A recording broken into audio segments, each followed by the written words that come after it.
আমরা খুব ধন্যবাদ এবং কৃতজ্ঞতা জানাচ্ছি আপনাদের সকলের প্রতি যে স্বল্প সময়ের নোটিসে আপনারা সকলে উপস্থিত হয়েছেন, সেজন্য আপনাদের প্রতি আমরা কৃতজ্ঞতা জানাচ্ছি এবং ধৈর্য সহকারে আপনারা অপেক্ষা করেছেন। আমি আইজিপি স্যারের বক্তব্য উপস্থাপন করবার জন্য বিনীতভাবে অনুরোধ জানাচ্ছি। সম্মানিত আইজিপি স্যার। আসসালামু আলাইকুম। সবাই ভালো আছেন? প্রিয় সাংবাদিক বৃন্দ, সকলকে আমি বাংলাদেশ পুলিশের পক্ষ থেকে আন্তরিক ধন্যবাদ জানাচ্ছি। বাংলাদেশ পুলিশের নবনিযুক্ত আইজিপি হিসেবে আমাকে দায়িত্ব প্রদান করায় মহান আল্লাহ পাকের দরবারে শুকরিয়া আদায় করছি এবং এই জন্য মহামান্য রাষ্ট্রপতির প্রতি কৃতজ্ঞতা জ্ঞাপন করছি। আপনারা সবাই জানেন, আজ এক বিশেষ পরিস্থিতিতে আমি আপনাদের সম্মুখে হাজির হয়েছি। বিরাজমান বিভিন্ন অনিয়ম, দুর্নীতি, নিবর্তনমূলক কার্যক্রমের ফলে সদ্য সংগঠিত ছাত্র জনতার যে বৈষম্য বিরোধী আন্দোলন, তার মাধ্যমে অভূতপূর্ব গণদাবি প্রতিষ্ঠা লাভ করেছে। আমরা এখন এক নতুন বাংলাদেশ গড়ার প্রত্যয় নিয়ে যাত্রা শুরু করেছি। এই আন্দোলনে ছাত্র, সাধারণ মানুষ, পুলিশ সহ অনেকে শহীদ হয়েছেন। আমি প্রত্যেক বিদেহী আত্মার মাগফিরাত কামনা করছি। তাদের শোক সন্তপ্ত পরিবারের প্রতি গভীর সমবেদনা জ্ঞাপন করছি। প্রিয় সাংবাদিকবৃন্দ, বাংলাদেশ পুলিশ দেশ ও জনগণের কল্যাণে নিয়োজিত একটি ঐতিহ্যবাহী, পেশাদার এবং সেবাধর্মী প্রতিষ্ঠান। দেশের যে কোনো প্রয়োজনে, যে কোনো সংকটময় মুহূর্তে এই বাহিনী সর্বোচ্চ আন্তরিকতা ও নিষ্ঠার সাথে এবং পেশাদারিত্বের সঙ্গে দায়িত্ব পালন করে আসছে। বর্তমান বৈষম্য বিরোধী যৌক্তিক যে আন্দোলন, সেই আন্দোলন আমাদের বিভিন্ন অপারেশন ইউনিটে দায়িত্বপ্রাপ্ত কর্মকর্তাগণ দেশবাসীর প্রত্যাশা অনুযায়ী দায়িত্ব পালন করতে পারেননি, যা আমরা স্বীকার করছি। এই জন্য বাংলাদেশ পুলিশের পক্ষ থেকে আমি পুলিশ প্রধান হিসেবে আন্তরিকভাবে দুঃখ প্রকাশ করছি। আমরা এখন থেকে, আমি নিশ্চিত করতে পারি, নিশ্চিত করে আপনাদের বলতে চাই, আপনাদের মাধ্যমে দেশবাসীকে বলতে চাই, আমাদের উপর অর্পিত আইনি সকল দায়িত্ব পালনে আমরা দৃঢ়ভাবে অঙ্গীকারবদ্ধ থাকব। বৈষম্য বিরোধী ছাত্র আন্দোলন কেন্দ্র করে সাম্প্রতিক সময়ে ছাত্র, সাধারণ মানুষ, পুলিশ সহ প্রতিটি হত্যাকাণ্ড যেখানে সংঘটিত হয়েছে তার সুষ্ঠু এবং নিরপেক্ষ তদন্ত করতে আমরা আইনিভাবে প্রতিশ্রুতিবদ্ধ। দেশের শান্তি শৃঙ্খলা এবং স্থিতি ফিরিয়ে আনতে আমরা যা যা করণীয় সর্বোত্তভাবে সকল সদস্য মিলে সেটি করব।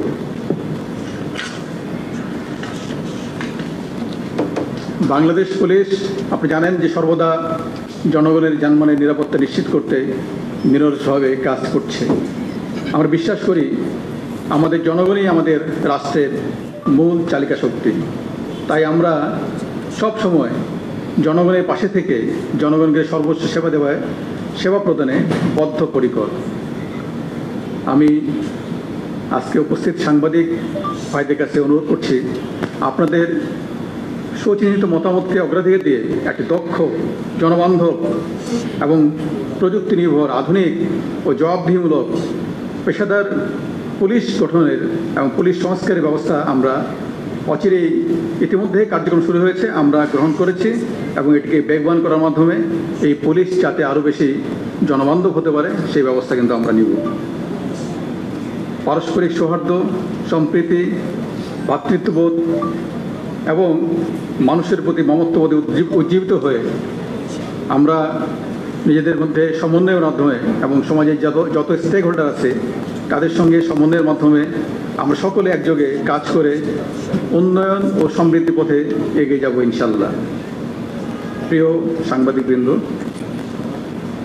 আমাদের কতিপয় উচ্চাভিলাষী অপেশাদার কর্মকর্তার কারণে এবং কর্মকৌশল প্রণয়নে বল প্রয়োগের যে আপনি জানেন যে স্বীকৃত নীতিমালা রয়েছে, ইউজ অফ ফোর্স, যেখানে মানবাধিকারকে সর্বোচ্চ প্রাধান্য দেওয়া হয় সেই নীতিমালা অনুসরণ না করা এবং কোনো কোনো ক্ষেত্রে মানবাধিকার লঙ্ঘন করা এবং নেতৃত্বের কর্মকৌশল গ্রহণে ব্যর্থতার কারণে আমাদের অনেক সহকর্মী আহত হয়েছেন, অনেকে নিহত হয়েছেন, নিগৃহীত হয়েছেন। এই সন্ধিক্ষণে আমি সকল পুলিশ সদস্যকে আন্তরিকভাবে আহ্বান জানাই, আপনারা দেশ ও জাতির প্রয়োজনে শৃঙ্খলা বাহিনীর সদস্য হিসেবে নিজ নিজ দায়িত্ব পালনে আত্মনিয়োগ করুন। আপনাদের জীবনমানের উন্নয়ন এবং সার্বিক কল্যাণ নিশ্চিতকরণে আমরা সকল ধরনের ব্যবস্থা গ্রহণ করব ইনশাআল্লাহ। সাংবাদিকবৃন্দ, দেশের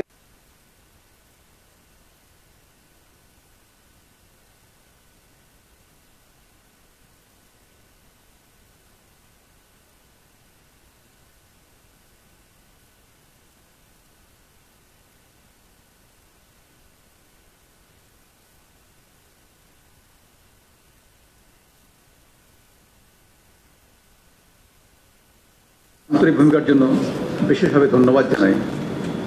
আমি বাংলাদেশ পুলিশের আইজিপি হিসেবে আমাদের পেশাগত দায়িত্ব পালনে সকলের আন্তরিক সহযোগিতা কামনা করছি। সকলের সম্মিলিত প্রচেষ্টায় আমরা একটি সুখী, সমৃদ্ধ, শান্তিপূর্ণ এবং নিরাপদ বাংলাদেশ গড়ে তুলব ইনশাআল্লাহ। প্রিয় সাংবাদিক ভাই এবং বোনেরা, আমি আপনাদের মাধ্যমে সকল স্তরের পুলিশ সদস্যদের প্রতি ইতিমধ্যে কিছু নির্দেশনা প্রদান করেছি। তাদেরকে যারা সারা বাংলাদেশ জুড়ে বিভিন্ন ইউনিটে কর্মরত রয়েছে, এই নির্দেশনা আপনাদের মাধ্যমে আবারও ব্যাপক প্রচারের অনুরোধ জানাচ্ছি।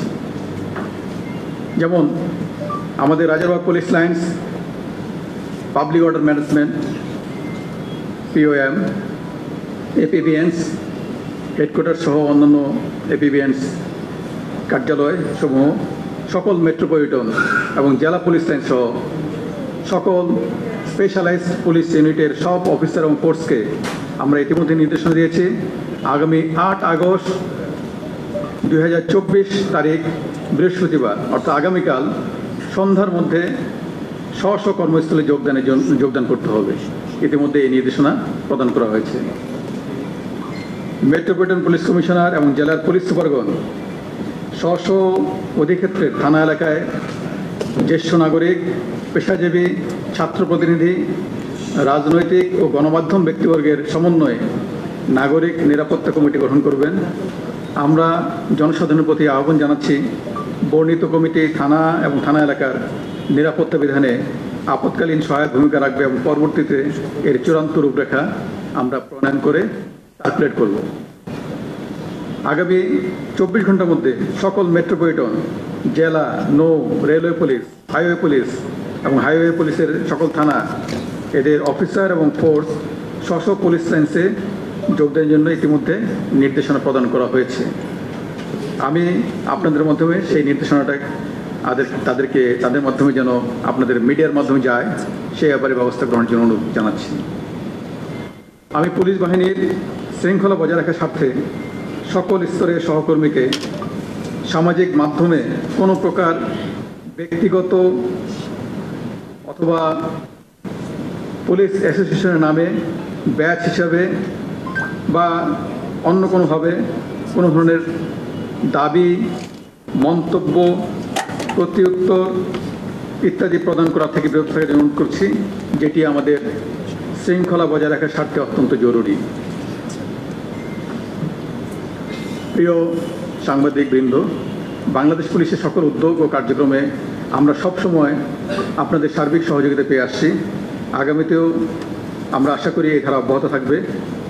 আজকের এই প্রেস ব্রিফিংয়ে আপনাদের মূল্যবান সময় প্রদান করার জন্য সকলকে আমি আবারও আন্তরিক ধন্যবাদ জানাচ্ছি। আমি আরেকটি কথা পুনরুক্ত করতে চাই, আমরা বর্তমান পরিস্থিতি যথাযথ মূল্যায়ন করে জননিরাপত্তাকে প্রাধান্য দিয়ে জনশৃঙ্খলা ফিরিয়ে আনার জন্য সর্বাত্মক প্রচেষ্টা গ্রহণ করেছি এবং সে লক্ষ্যে সকলে মিলে কাজ করছি। এ কারণে আমি আজকে কোনো প্রশ্ন বা মন্তব্য না নিয়ে সকলকে আবারও ধন্যবাদ জানিয়ে প্রেস ব্রিফিং শেষ করছি। আমি সকলের সার্বিক মঙ্গল কামনা করছি। খোদা হাফেজ, আল্লাহ আমাদের সহায় হোক। Thank you. আপনাদেরকে ধন্যবাদ।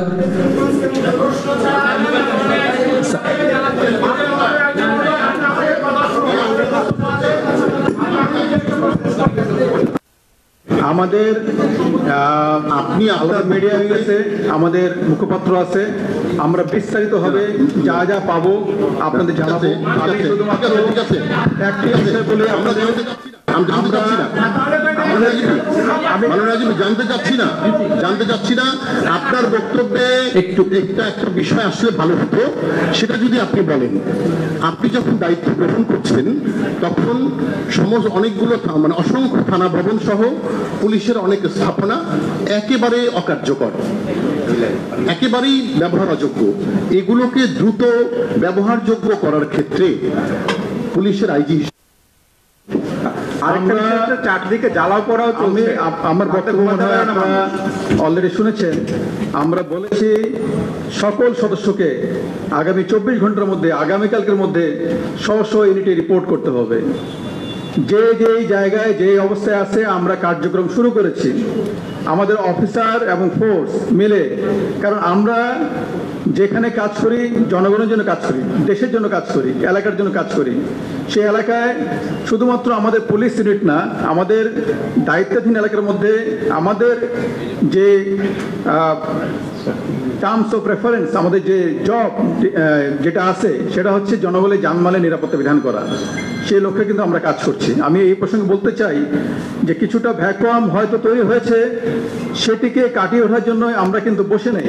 আমরা পর্যাপ্ত সহযোগিতা পাচ্ছি বাংলাদেশ সেনাবাহিনীর কাছ থেকে, সশস্ত্র বাহিনীর কাছ থেকে, এমনকি আনসার বাহিনীর কাছ থেকেও পাচ্ছি, এবং তারাও কিন্তু কাজ করছে। আর আমি আরেকটু আপনাদের মাধ্যমে ধন্যবাদ দিতে চাই যে আপনারা খেয়াল করেছেন যে আমাদের ছাত্র সমাজ, যাদের কারণে আজকে আমাদের এই বিজয় অর্জিত হয়েছে, আমি বলবো তারা কিন্তু রাস্তা পরিষ্কার করছে, তারা বিভিন্ন জায়গায় ট্রাফিক ডিউটি পালন করছে। তাদেরকে আপনাদের মাধ্যমে আবারও ধন্যবাদ জানাতে চাই, এটাই বলতে চাই। আর আমরা কিন্তু কেউ বসে নাই, প্রতিটি জায়গায় আমরা পূর্ণতমে কাজ করছি। আমরা যে ভ্যাকুয়ামটা হয়েছে, আপনারা জানেন যে আমাদের অনেক সহকর্মী নিহত হয়েছে। আমরা তাদের একটা কষ্ট আছে, আফটার অল তারা তো মাঠে কাজ করেছে। আমরা যতই বলি যে আমাদের এখানে চেইন অফ কমান্ড অথবা আমাদের কিছু অপারেশনাল ভুল ত্রুটি, আমরা সেটাও স্বীকার করি। সেগুলি নিয়েই কিন্তু আমরা ডিব্রিফিং করা, আমরা অ্যানালাইসিস করা, আমরা পরবর্তী ব্যবস্থা গ্রহণ করা, সব কিছু আমরা করবো ইনশাল্লাহ।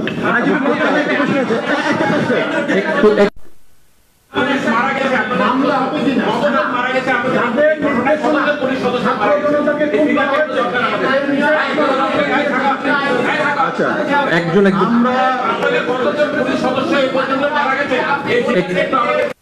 আমি প্লিজ বলি, আমাদের আমি বলি একজন স্যারকে একটু বলতে দেন।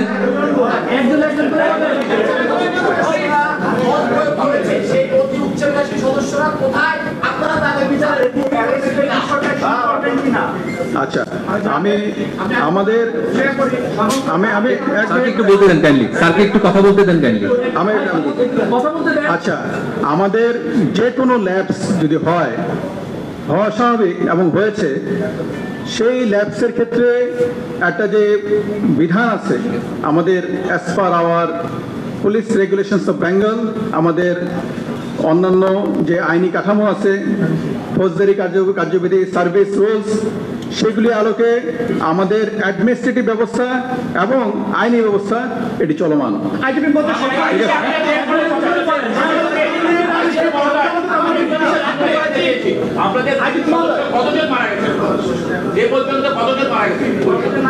আপনারা এই সংখ্যাটা বা এই যে এটা জানবেন, আপনাকে জানাই দেওয়া হবে। আপনার কোনো কিছু হাইড করবো না, কোনো কিছুই করবো না, ঠিক আছে? আমরা এই মুহূর্তে আচ্ছা, একটু একজন করে কথা বলেন কাইন্ডলি। আমি একটা প্রশ্ন করতে চাই, একজন করে।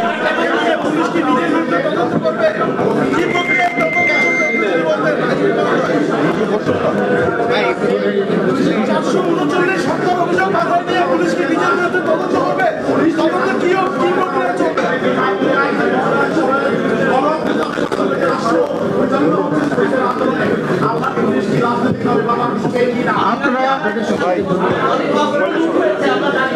আচ্ছা, আমি একটা কথা বলি, আমার কথা শুনে আগে আপনারা, আমি কিন্তু বলেছি যে আমাদের প্রশাসনিক ব্যবস্থা, আমাদের আইনি ব্যবস্থা, সকল ধরনের ব্যবস্থা আমরা গ্রহণ করব। থ্যাংক ইউ, থ্যাংক ইউ, সবাইকে ধন্যবাদ। আইজিপি মহোদয় 450 হত্যার অভিযোগ নিয়ে পুলিশ কি নিজের বিরুদ্ধে তদন্ত করবে কিনা একটু জানতে চাই। আরে ভাই, আমি তো আপনি জানবেন, আমরা আপনাকে খবর দিচ্ছি, আপনি জানবেন আপনাদের প্রশাসন মারা গেছে। থ্যাংক ইউ, আপনাদের সবাইকে ধন্যবাদ। কি প্রক্রিয়ায় তদন্ত চলবে একটু জানতে চাই। আপনারা প্রতিদিন জানবেন।